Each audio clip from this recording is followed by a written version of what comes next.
मम्मा मैं भी आपके साथ जाऊंगा भोजन लेने। नहीं बेटा, आप अभी छोटे हैं, आप थक जाओगे। मम्मा मुझे घर में डर लगता है। मैं अपनी पड़ोसन गौरी कवि को आपके पास छोड़ जाती हूँ, वो आपका ध्यान रखेगी।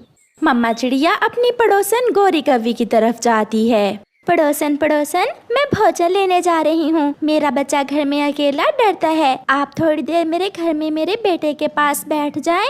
हाँ हाँ क्यों नहीं, पड़ोसी होते ही किस लिए हैं। फिर गौरी कवि चिड़िया के घर और चिड़िया बेचिंतित होकर भोजन लेने चली जाती है। चिड़िया भी पागल ही है, घर में इतना दाना पड़ा है और भोजन लेने चली गई। आंटी ये दाना मम्मा ने बारिशों के दिनों के लिए जमा किया हुआ है। चुप करके बैठ छोटे चिड़िया के बच्चे। फिर गौरी चिड़िया का जमा किया हुआ दाना खाने लगती है। थोड़ी देर बाद कुकू गौरी से कहता है, आंटी मुझे सूसू आया है।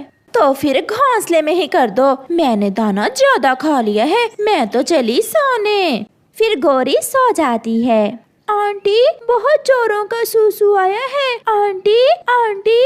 कुकू का सूसू घोंसले में ही निकल जाता है, मगर गौरी कहाँ उठने वाली थी। चिड़िया भी आ जाती है। गौरी उठें, अब जाएं आप, मैं आ गई हूँ। बहुत जल्दी आ गई तू चिड़िया, अभी तो आंख लगी ही थी मेरी। गौरी उठकर चली जाती है। कुकू बेटा, ये दाना कहाँ गया जो मैंने बारिशों के लिए जमा किया हुआ था। मम्मा सारा दाना वो कव्वी आंटी खा गई। और मम्मा। बोलते बोलते कुकू रोने लग जाता है। क्या हुआ बेटा, बोलो बोलो। मम्मा मेरा सूसू घोंसले में ही निकल गया, आंटी ने मुझे सूसू भी नहीं करवाया। ये पड़ोसन तो बहुत बुरी है, मैंने समझा था कि ये अच्छी पड़ोसन होगी। फिर कुछ दिनों बाद चिड़िया गौरी कवि के घर जाती है। भाई जी, गौरी घर में ही है? हाँ हाँ चिड़िया, अंदर चले जाओ, गौरी घर में ही है। चिड़िया कौवों के घर में जाती है। गौरी बहन, तुम्हारे घर में फ्रिज है, ये मैंने आलू गोभी की भुजिया बनाई थी, इसे आप अपनी फ्रिज में रख लें, मैं कल ले जाऊंगी। हाँ हाँ चिड़िया, जब दिल करे ले जाना, तुम रख जाओ ये आलू गोभी की भुजिया। चिड़िया आलू गोभी की भुजिया गौरी कवि को देकर चली जाती है। कालू भी घर में आ जाता है। कालू, कल जब चिड़िया ये भुजिया लेने आएगी तो हम इसमें पेट खराब करने वाली दवा मिला देंगे, फिर आएगा मजा चिड़िया को रोते हुए देखने का। बहुत मजा आएगा जब चिड़िया भागी भागी इस पेड़ से उस पेड़ पर जाएगी। फिर दूसरे दिन वो ऐसा ही करते हैं। चिड़िया के आने से पहले पहले वो उस भुजिया में पेट खराब करने वाली दवा मिला देते हैं। चिड़िया वो भुजिया लेकर चली जाती है। कुकू बेटा, रोटी खा लो। मम्मा क्या बनाया है आपने? बेटा, जो कल आलू गोभी की भुजिया बनाई थी वही बची हुई है। नहीं मम्मा, मुझे भूख नहीं है। कुकू भोजन नहीं खाता, जबकि मम्मा चिड़िया पेट भर के रोटी खा लेती है। थोड़ी देर बाद चिड़िया के पेट में गुड़गुड़ शुरू हो जाती है। कुकू बेटा, मेरे पेट में बहुत दर्द है, मुझसे बर्दाश्त नहीं हो रहा। चिड़िया जल्दी से घर से भागती है। वो कभी इधर जाती तो कभी उधर। कौवे बैठे चिड़िया को देखकर हंस रहे थे। वो गई छोटी चिड़िया। अब तो मरेगी छोटी चिड़िया, जरूर मरेगी। चिड़िया को बुलबुल मिल जाती है। बुलबुल, मेरे पेट में बहुत दर्द है, कुछ करें। आपने खाने में क्या खाया था? मैंने तो आलू गोभी की भुजिया के साथ रोटी खाई थी। आप घर चलें, मैं पेट दर्द की दवा लेकर आती हूँ। फिर थोड़ी देर बाद बुलबुल पेट दर्द की दवा लेकर चिड़िया के घर आ जाती है। बुलबुल चिड़िया के मुंह में उस दवा के 2 कतरे डाल देती है। चिड़िया, क्या ये भुजिया खाई थी आपने? हाँ बुलबुल बहन। चिड़िया, इस भुजिया में तो पेट खराब करने वाली दवा मिलाई हुई है किसी ने, ये जरूर किसी ने आपके साथ शरारत की है। तो वो कभी मेरे साथ ऐसा भी कर सकती है? फिर उस दिन के बाद चिड़िया को मालूम हो जाता है कि उसकी पड़ोसन मिलने के काबिल नहीं है, इसलिए चिड़िया फिर कभी उस कौवे से बात नहीं करती।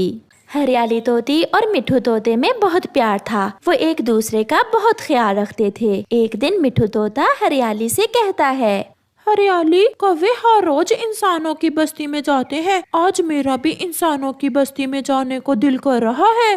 मिठू, मैंने सुना है इंसान बहुत जालिम होते हैं। ये कौवे झूठ बोलते हैं इसलिए कि कोई और पक्षी इंसानों की बस्ती में ना जाए।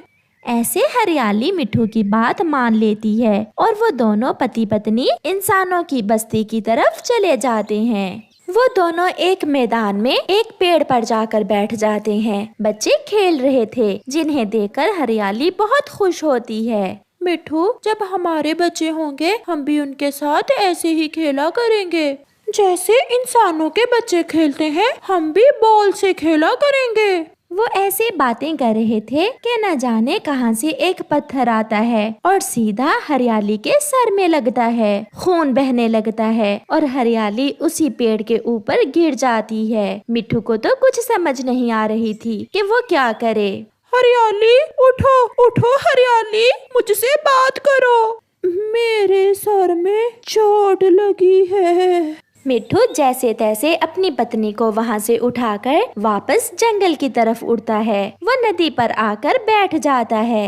हरियाली, आंखें खोलो, मुझसे बात करो। मैंने आपको कहा भी था कि इंसान बहुत जालिम होते हैं। ऐसा कहते हुए हरियाली मर जाती है और मिठू वहाँ बैठकर रोता रहता है। थोड़ी देर बाद रानो चिड़िया उड़ती हुई वहाँ आती है। मिठू, ये क्या हुआ? हरियाली के सर से तो खून बह रहा है। किसी इंसान ने पत्थर मारकर हरियाली का सर फोड़ दिया है। हरियाली ने मुझे मना किया था इंसानों की बस्ती में जाने से, इसलिए हरियाली अब मुझसे नाराज हो गई। देखो चिड़िया, हरियाली मुझसे बात भी नहीं कर रही। चिड़िया तो जान गई थी कि हरियाली अब नहीं रही, वो तो मर गई है। मिठू, हौसला करो, सब्र करो, आपकी पत्नी अब कभी बात नहीं करेगी। हरियाली मर गई है। मगर मिठू चिड़िया की बात नहीं मानता। नहीं चिड़िया, हरियाली ने मुझसे 7 जीने 7 मरने का वादा किया था। हरियाली ऐसे मुझे छोड़कर नहीं जा सकती। काफी समझाने के बाद चिड़िया वहाँ से चली जाती है। हरियाली, अब जाने भी तो, मुझसे बात करो ना। अच्छा, आपको भूख लगी होगी, मैं अभी आपके लिए भोजन लेकर आता हूँ। फिर मिठू इधर उधर भोजन ढूंढने लग जाता है। कबूतर भैया, मिठू की पत्नी मर गई है और वो नदी पर बैठा रो रहा है। वो तो ये मानने के लिए भी तैयार नहीं है कि हरियाली मर गई है। वो उससे बातें कर रहा है। उन दोनों में बहुत प्यार था। आहिस्ता आहिस्ता ही मिठू समझेगा अब। लो हरियाली, मैं आपके लिए मीठा अमरूद लाया हूँ। बहुत पसंद है ना आपको मीठा अमरूद? लो खा लो, अब खा भी लो। हरियाली देखो, अगर आप नहीं खाओगी तो मैं भी नहीं खाऊंगा, मैं भी भूखा ही सो जाऊंगा। ऐसे ही रात हो जाती है और मिठू सारी रात हरियाली से बातें करता रहता है। दूसरे दिन चिड़िया और कबूतर फिर से मिठू के पास आते हैं। मिठू मेरे दोस्त, मरने वालों के साथ मरा नहीं जाता। हिम्मत करो, हमारे साथ चलो। जिसने आपको दुख दिया है वो खुशियाँ भी देगा। हरियाली अब नहीं लौट कर आएगी। मिठू, मान भी जाओ। आप यहाँ से जाएं, प्लीज, मुझे तंग न करें, मैं यहाँ से नहीं जाऊंगा। फिर वहाँ गोरी कौवी आती है जो उनकी बातें सुन रही थी। आप मेरे साथ चलो चिड़िया और कबूतर, ऐसे मिठू किसी की नहीं मानेगा। मेरे पास इसका उपाय है। चिड़िया और कबूतर गोरी के साथ चले जाते हैं। मेरी जाने वाली एक तोती रहती है इसी जंगल में। उसका पति कुछ दिन पहले मर गया था। मिठू अपनी जाति की तोती की बात जरूर मान लेगा। मैं अभी उसे बुला कर लाती हूँ। हाँ गोरी बहन, अब हरियाली तो मर गई, मगर हमें अपने दोस्त मिठू को बचाना होगा। गोरी जाती है और अपनी जाने वाली तोती को लेकर आती है। आप जाएं और मिठू को हौसला दें, वो किसी की बात नहीं मान रहा। फिर वो तोती मिठू के पास जाती है। मिठू, मैं भी ऐसे ही रोई थी, ऐसे ही तड़पी थी जब किसी जालिम इंसान ने मेरा पति मार दिया था। कई दिन बैठी रोती रही थी, मगर फिर मालूम हुआ कि कितना भी रो लूं, मेरा पति अब लौट कर नहीं आएगा। अगर मैंने हरियाली की बात मानी होती तो आज ये सब ना होता। आज मेरी हरियाली मेरे साथ होती, मुझसे बात करती। चले, आप मेरे साथ मेरे घर चले। मान ले, जो हकीकत है उसे मान ले। गया समय लौट कर आने वाला नहीं। हरियाली अब कभी बात नहीं करेगी। अपनी जाति की तोती की बातें सुनकर मिठू थोड़ा खुद को संभालता है और उसकी बात मान लेता है। फिर वो तोती मिठू को अपने साथ ले जाती है। मिठू का दुख बहुत बड़ा था, मगर अब तो समय ही उसके दुखों का मरहम था।